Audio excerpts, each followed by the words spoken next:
The howling wind echoed through the empty streets as I stood before the looming Victorian mansion. Its once grandiose exterior now faded and worn, it stood as a testament to a forgotten era.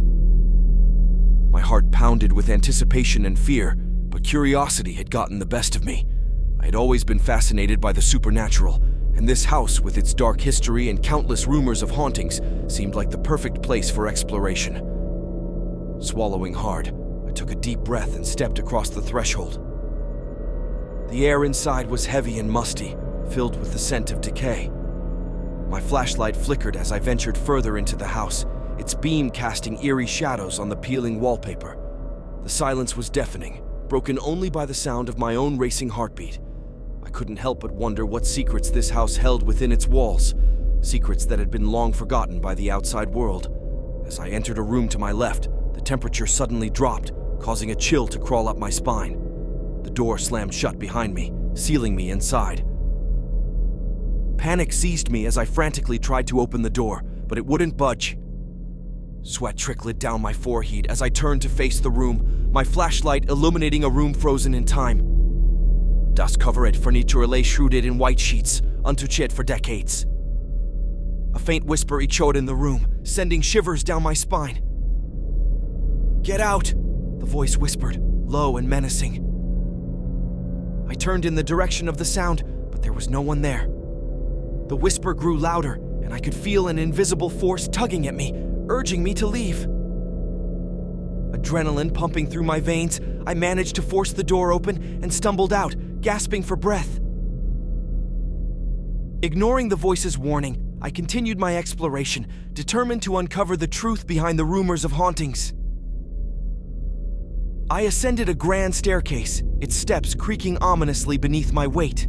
The second floor was no less eerie than the first, with its flickering lights and peeling wallpaper. Each room I entered seemed to hold a sense of desolation, as if it were populated by the ghosts of a bygone era. In one room, I found a faded photograph that sent chills down my spine. It depicted a family, their faces contorted with sadness and fear. The caption beneath read, "The Smiths missing." The feeling of being watched intensified, and an icy gust of wind blew past me, extinguishing my flashlight. Darkness enveloped me, and a sense of dread washed over me.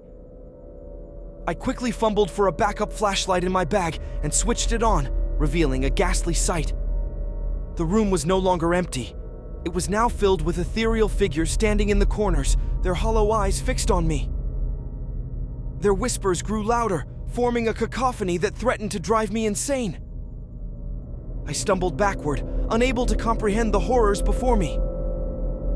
As I fled from the room, a ghostly apparition materialized before me, blocking my path. It was a young girl, her ethereal form illuminated with a soft aura. "You should not be here," she whispered, her voice mournful. "Leave now, or you'll suffer the same fate as we have."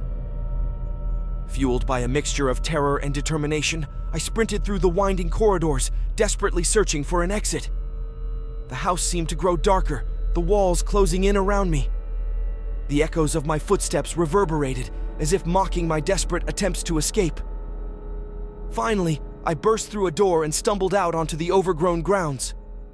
The house loomed behind me, its menacing presence no longer a harbinger of curiosity, but a sight of pure horror. I collapsed to the ground, breathless and shaking, grateful to have escaped its clutches. In the days that followed, I couldn't shake the memories of that haunted house.